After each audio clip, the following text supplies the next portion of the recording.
Good morning, everybody. Are we still morning, afternoon? Yeah. I've lost the time with the hour change we had on Saturday. A joint presentation, very inclusive. There are the two of us giving this input. I'd like to start by thanking Madam Minister for the invitation and the Director of the Department of Inclusive Education.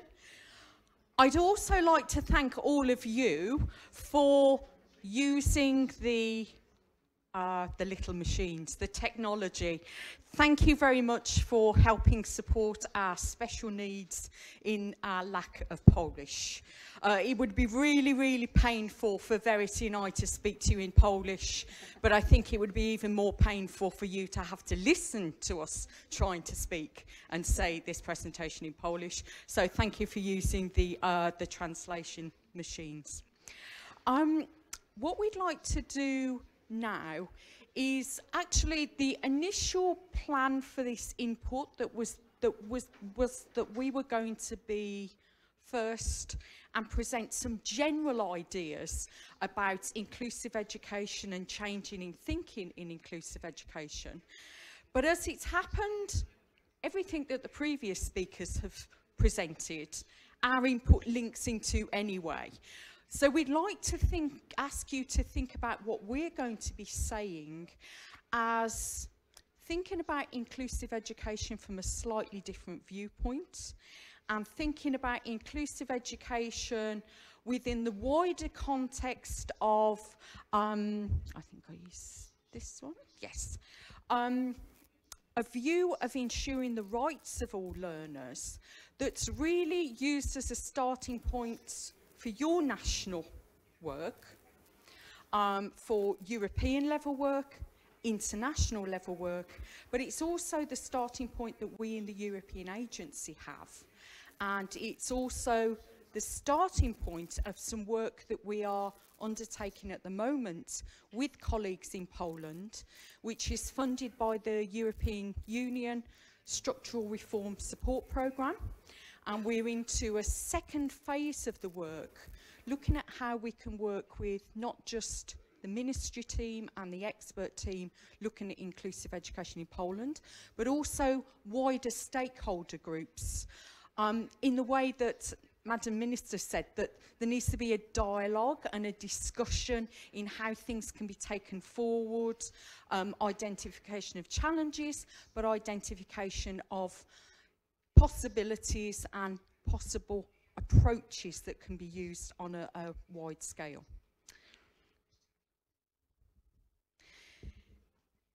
The idea of rights to inclusive education is fundamentally enshrined in European Union principles. It's really the first principle, the first pillar of the social rights European Declaration and guiding principle statements. Number one is education and training, and everybody having the right to an inclusive quality education is stated there. And that's really the starting point for where we'd like to start with this short input, but it's also the reason that Verity and I and our team members from the European Agency are here in Poland, because the work we're doing at the moment on this Structural Reform Support Programme support for Poland is actually being funded and supported by the European Commission, because it's recognised that Poland is trying to take steps forward towards meeting this fundamental right for all learners to an inclusive education. And so the Commission is supporting the Ministry and your work in trying to take these steps forward. And I have the pleasure of passing on greetings from the European Commission Project Officer, who's actually responsible for this work. And he asked me to say a big thank you for the opportunity for the agency and jointly with the Commission to present some of the ideas and some of the thinking behind this work, and why it's considered at the European Union that the work going on in Poland is such an innovative and inspirational example in moving towards this social right to a quality inclusive education for all learners. This issue of inclusive education and learners' rights to high quality inclusive education isn't just something which we now understand is very much a focus of your work in Poland. It's not just something which is recognised at European level. It's actually a global policy imperative. And I've presented here a short quote from the 2019 preparatory work for the Global Education Monitoring Report.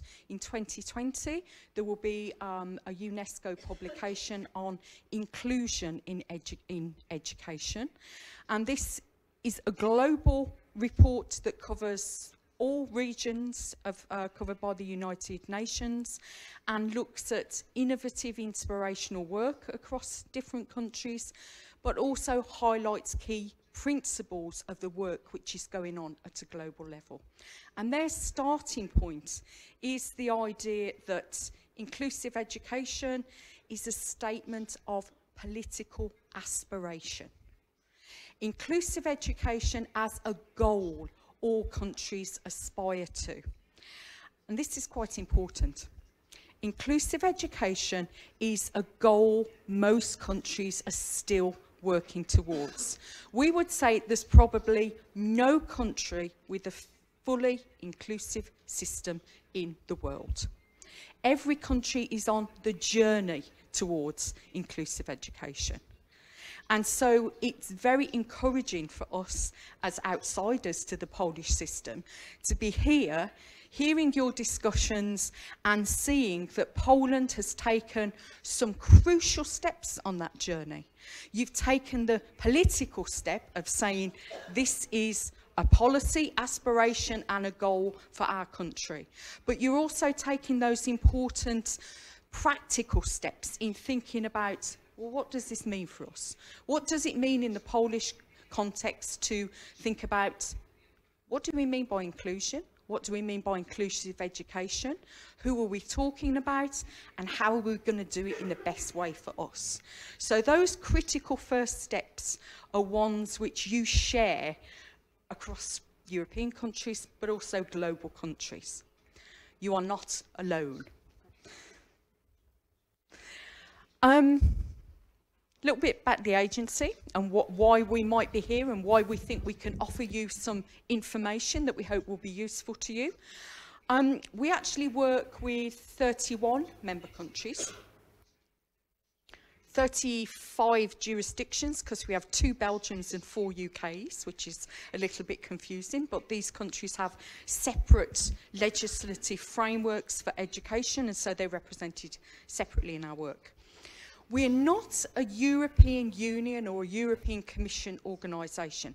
We're totally independent, and our governing body is the Ministries of Education, or representatives of the Ministries of Education in our member countries, including Poland. Poland's been fully involved in our work for nearly 15 years now as an observer and a full member country. And so they contribute to the goals that we try to fulfill, they contribute to the work we do, they contribute to sharing information with the other member countries.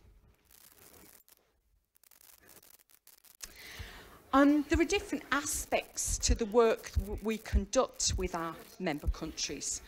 We try to emphasise the need to build a shared knowledge base across countries.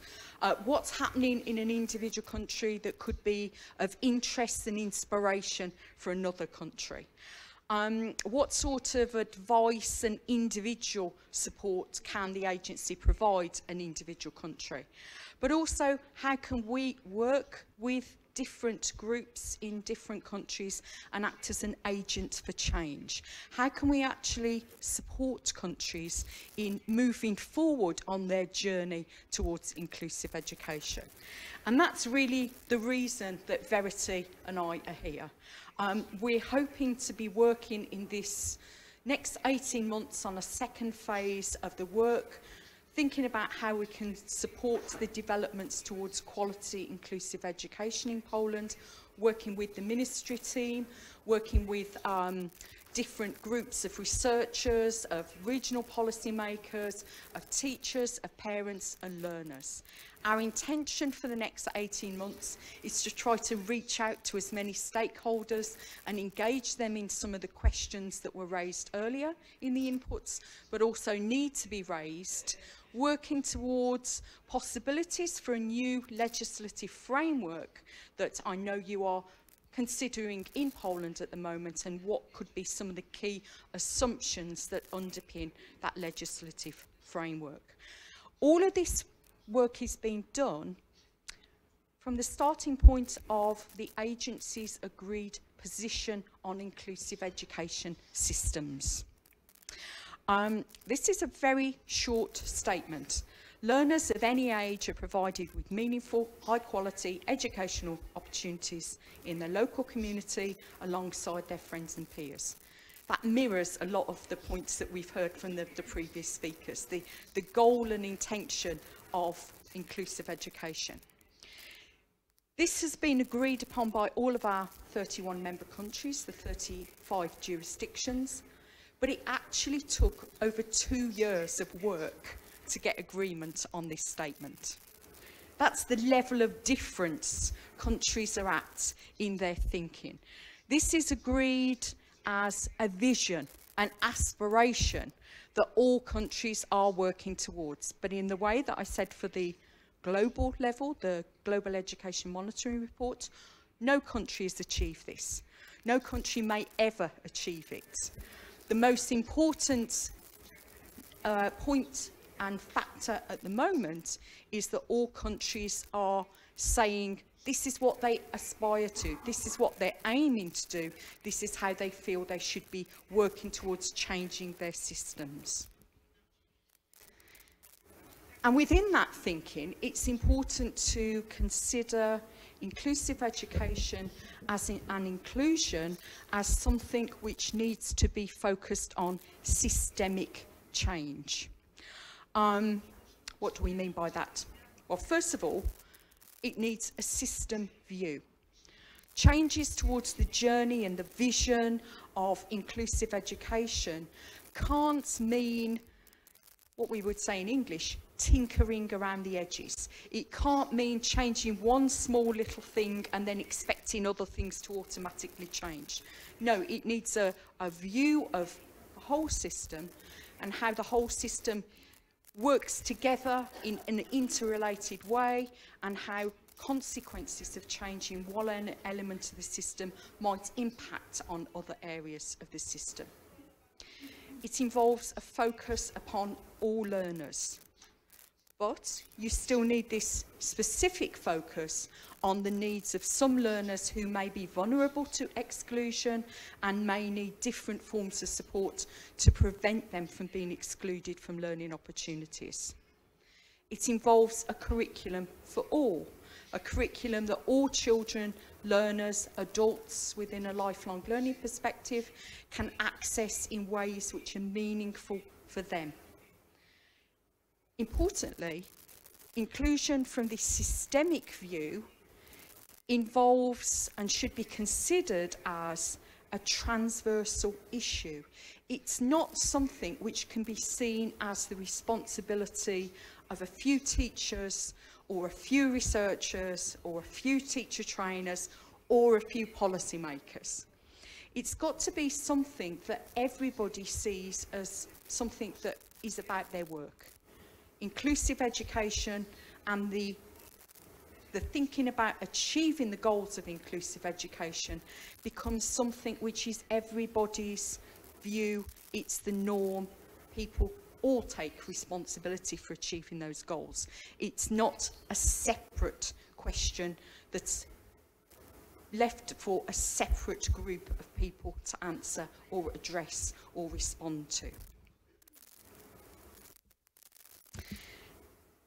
In taking this systemic view, we find in our work that it's quite useful to think about inclusive education systems as ecosystems. systems that are really almost organic in that they interact with each other. There are different elements of an education system that impact on each other, that need to interact across levels, across organisations, but really, really importantly, across different groups of people. And so an ecosystem for inclusive education is really seeing learners and learners' needs at the centre of a very complex and dynamic, changing set of processes and structures that support or maybe act as barriers to ensuring the needs of all learners are being met in the best possible ways. And an ecosystem for inclusive education needs to be underpinned by legislation and policy which has as its starting point a clear, fundamental commitment to meeting the needs of all learners in an equitable way and providing them with the best high quality inclusive education alongside their friends and peers. What we can see is, and I think this was picked up in some of the earlier presentations, that looking across countries, there really is a pattern of changing in thinking about inclusive education and developments and movements along this journey towards inclusive education. We can think about inclusion as being about placement. Where is a learner being educated? Is it in the same mainstream setting as all of their peers, or is it in some form of separate setting, a separate class or a separate school? So inclusive education could be about placement, presence, where are they? So initial steps in some countries, and listening and knowing a little bit about your work here, there's quite debates going on at the moment about, well, where are the best placements for all learners? How can we be making our mainstream setting more responsive and more open to make sure more learners have their presence in a mainstream setting rather than just a specialist setting? What might be some of the best opportunities for all learners? Where should they be educated? But we know that you're also thinking about expanding the view about participation for learners. What needs need to be met? Is it just academic learning needs? Is it social needs? Are there wider needs that the system needs to respond to? So changing thinking about how to meet the needs and what needs need to be met of learners with different types of learning needs, social needs, also who may be identified as being a member of a group that might be vulnerable to exclusion. Another step, another movement along this journey is expanding the thinking of inclusion and participation and presence to think about inclusive education as an approach for meeting social and academic needs of all learners. It's not just an approach for the few. It's not just an approach for a few learners who might have a diagnosis or have a label or might have some sort of term ascribed to them as saying they need some form of additional support. No, inclusive education increasingly in countries is being seen as an approach for all learners. But what we are now seeing is many countries moving towards the idea and the concept that within an inclusive system, the creation of learning communities is really a goal, a policy vision, and an aspiration for schools, for school teams, and for the stakeholders and the support people that work around schools. So here we're really thinking about how can the inclusive education system in effect support all stakeholders, teachers, parents, school leaders, support people who are working in schools, support people who work outside schools, specialists, experts. How can the system act and support them to work in a learning community approach, working collaboratively and working with each other to achieve shared goals. So what we can see in a number of different examples towards regarding inclusive education policies and systems in different countries is that really increasingly countries are moving away from a view of individual support for a few learners, which we can see has been a compensatory approach. The inclusive education system can't meet the needs of some learners, and therefore they have other types of provision. It's compensation. Increasingly, countries are saying that's not only not very equitable, it's not very fair for different groups of learners, but it's also a not very efficient system, and it's a not very cost-effective system when we take these compensatory approaches.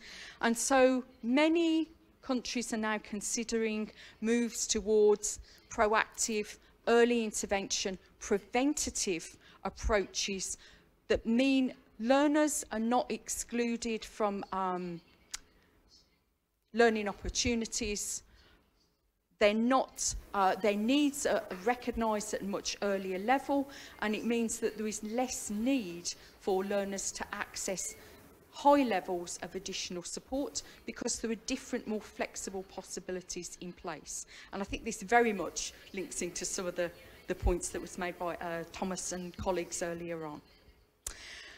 We would like to present to you now some examples from different countries of movements along the lines that I've just explained, this movement away from thinking about inclusion as placement to inclusion as something to do with learner progress. But we'd like to highlight to you what we see as potential difficulties with using other country examples, and we want to be very clear about why we're presenting these examples. In our work with countries and from research in this whole area of comparative education, you can see that really some countries think that they can mirror what other systems, organisations, countries are doing. That never works. The idea of just taking somebody else's ideas and system and transplanting them into yours very, very rarely leads anywhere. Some people, some organisations, some policymakers try to borrow ideas. They try to take a certain element of somebody else's work and transplant it into their systems. Sometimes that works, but not usually. Again, that's got difficulties.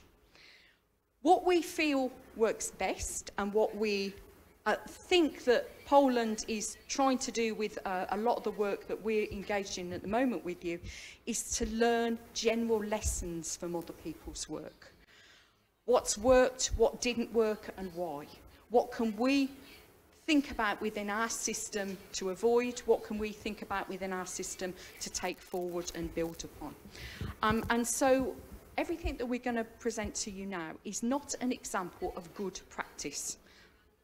In our thinking, there aren't examples of good practice, because what might be good within one context may not be good within another. Only you can say what might be good for the Polish system. But we can present to you some inspirational examples that you might think, that's something we could think about taking forward. And so we'd like to present some examples which are around issues to do with changing thinking and language about and around inclusive education. And for the eagle-eyed people around you, you will spot that I've put the word changing in italics. Two reasons for that.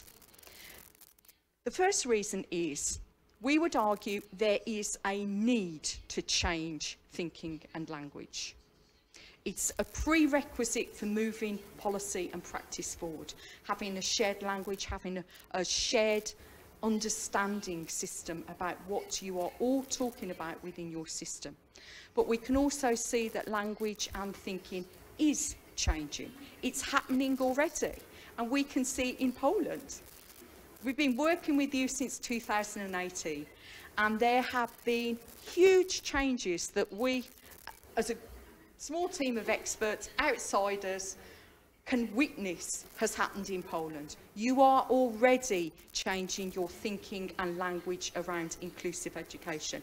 It needs some more work, we would suggest, but you've taken some very, very important steps towards this process, and those can be built on in a very, very positive way, we would suggest.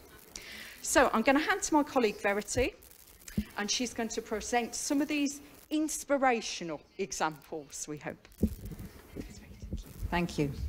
I'm conscious of the time, that it's nearly lunchtime, so I will try and be brief, but it's, I think hopefully these are going to be of interest. So I'm going to start with some examples of countries that are moving towards a rights-based approach. So that's incorporating the EU policy goals and the UN conventions into domestic law. In Scotland, UK Scotland, they've actually committed to this, and it is quite a long-term work, but they're committed to doing this in their law by 2021.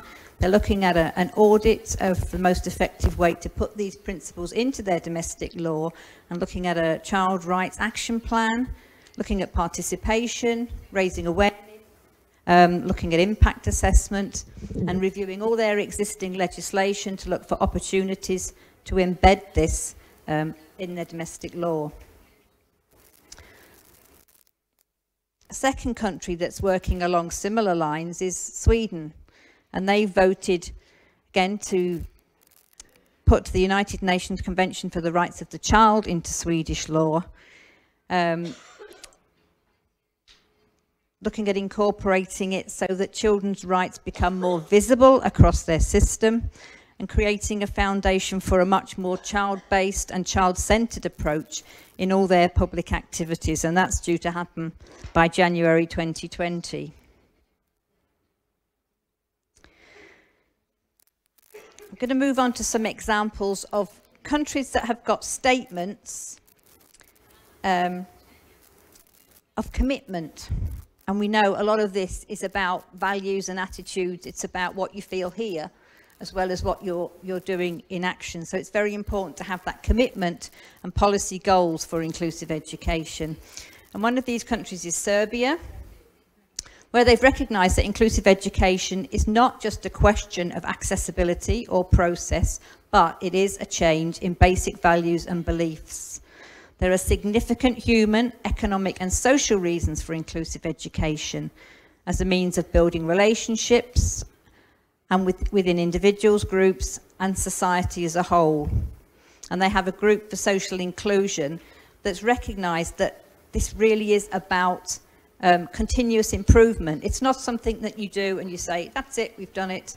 It's about continuous improvement. As Amanda said, no countries ever sort of get there. It's not about perfection. It's about that ongoing work and continuous improvement. So they're looking at a group that monitors and is working for continuous improvement. In Malta, their policy says that national policy on inclusive education is being applied in all schools, that there are available resources, tools, facilities, so that inclusive education may be given as effectively as possible, and that all learners can fully participate in schools alongside their local peer groups.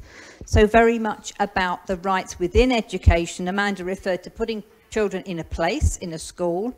If they're just placed there, maybe their needs aren't being met, but their right to that quality inclusive education that meets their needs, to access to participation in the education process, is fundamental.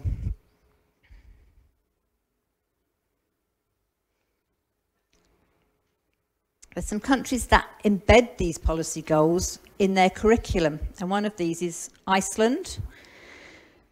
They have national curriculum, in the National Curriculum Guide of 2011, 6 fundamental pillars: literacy, sustainability, health and welfare, democracy and human rights, equality and creativity. So much broader than just sort of academic subject areas. It's a curriculum that's really trying to broaden out and recognise a more holistic development of individual learners. And they emphasise that learners have equal study opportunities. They're more involved in their own education, so they have a chance to select subject and also learning approaches that are used.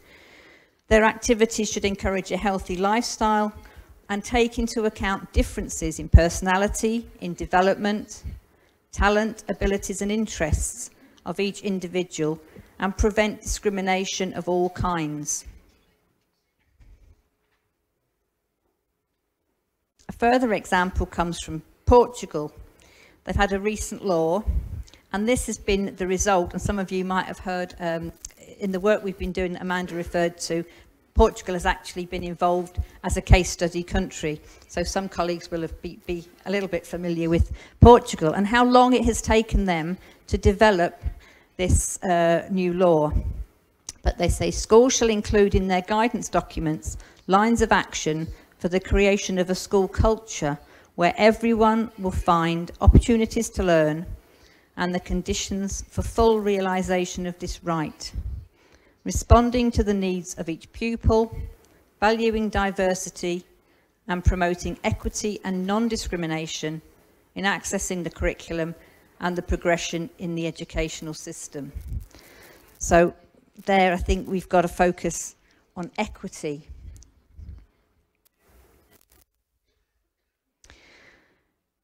There's some countries that are really trying to embed this not only in law and policy, but think, what does this actually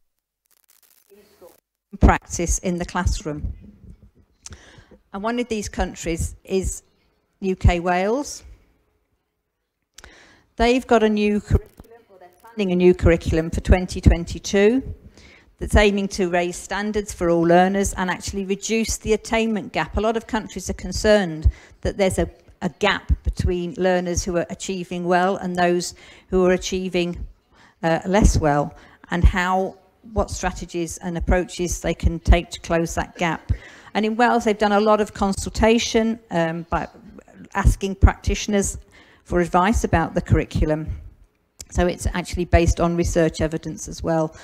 And what they've got is progression steps for all stages of education, ages 5, 8, 11, 14 and 16. And they're one of the systems, I think one of the only systems that actually include in their assessment framework a way of recognising progress for those learners who have very complex needs, maybe the term profound and multiple learning disabilities, intellectual disabilities, also physical and maybe sensory disabilities, where progress can be very, very tiny steps, but they actually have a means called Routes for Learning of recognising and assessing those steps. They've set achievement outcomes for all learners, encouraging a range of pedagogical approaches, and focusing very much on assessment for learning, in involving learners in their own assessment, in assessing peers, and overall monitoring performance of the system through annual sampling. Now, we wanted to go a little bit beyond Europe, and we do have connections because we work with organisations such as UNESCO. So the next example's from New Zealand, where their curriculum documents talk about how important it is for teachers to know their students so they can plan for everyone to participate fully in learning. They recognise each student brings unique and diverse experiences and strengths to their learning. And another important word that often occurs when we're talking about inclusive education is flexibility, that they need to be flexible and responsive. And when you're meeting a range of needs, flexibility and responsiveness are very key.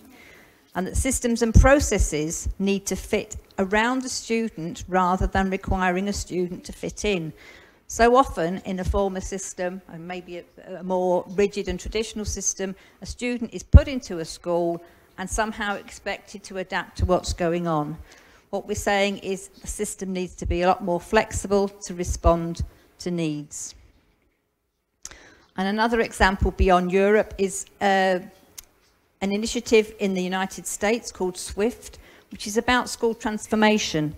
And interestingly, they use the word transformation. As Amanda said, it's not about making little small changes, it's about really looking at the whole system. So transformation really describes better what we're talking about.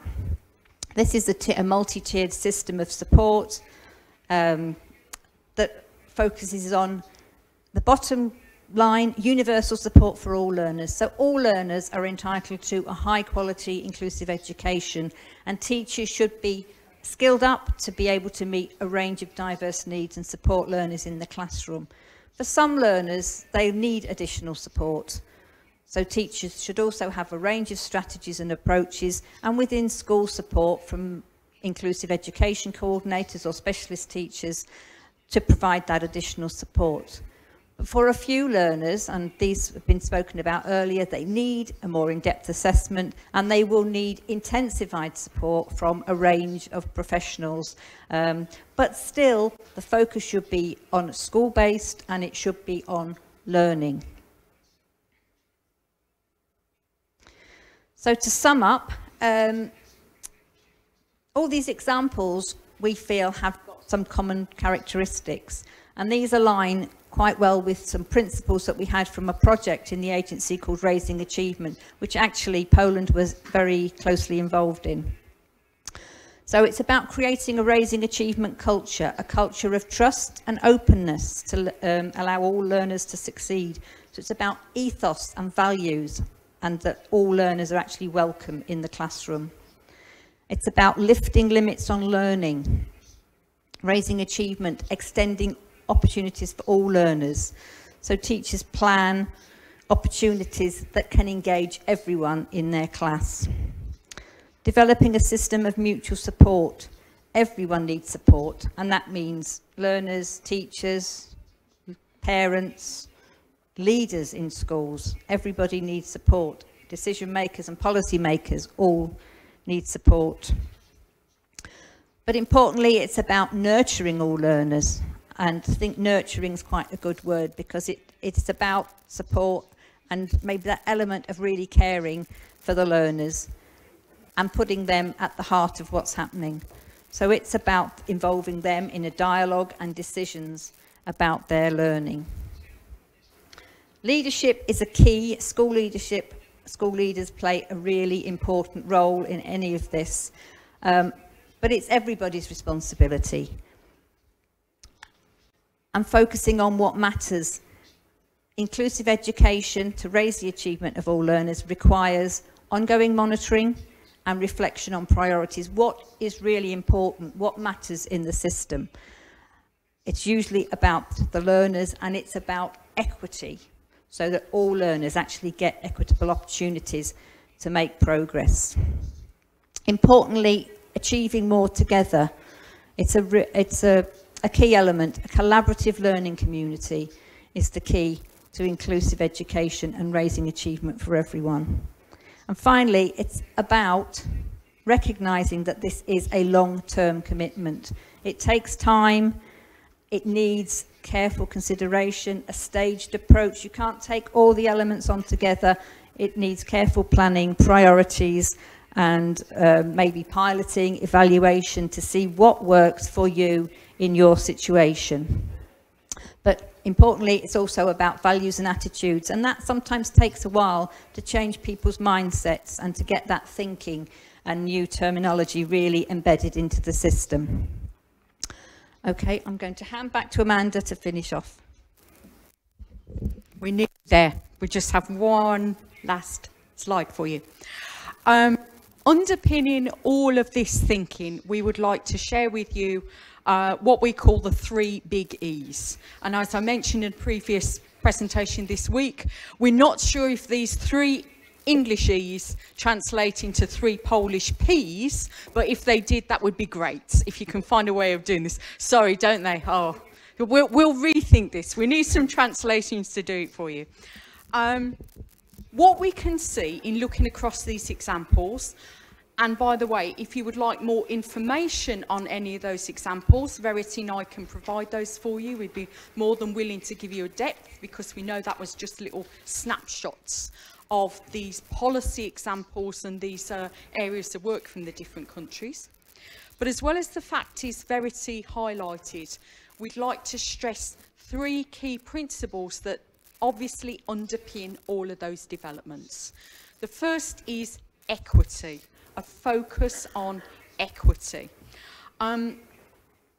This is a bit of a difficult concept, even for some English people, English speakers speaking English, because when you say the word equity, people immediately think of equal opportunities. But it's actually something a little bit different in our thinking. Equal opportunities is where people get the same chances to the same things.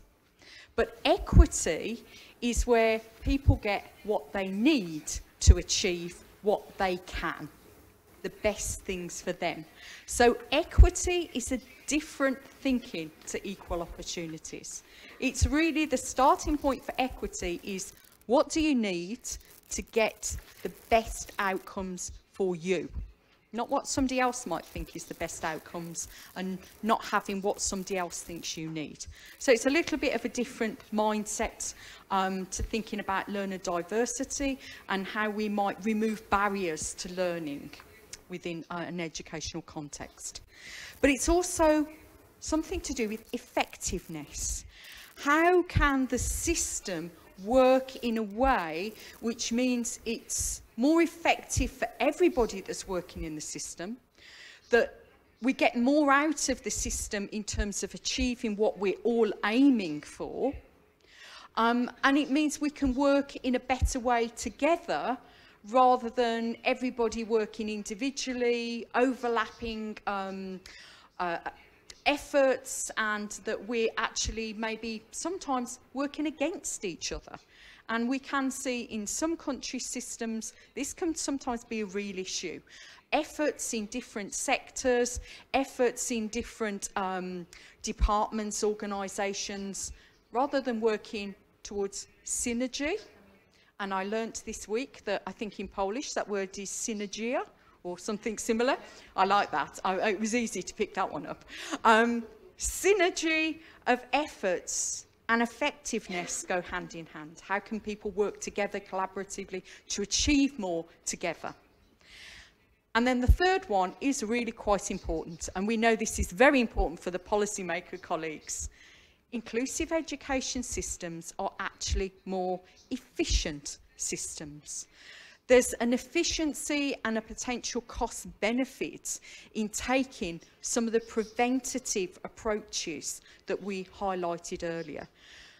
Meeting learning needs early on, identifying learner needs and supporting them at the second level of support, which was mentioned by colleagues earlier and which Verity mentioned in the USA example, actually stops quite a high proportion of children needing to have the label and the diagnosis procedures.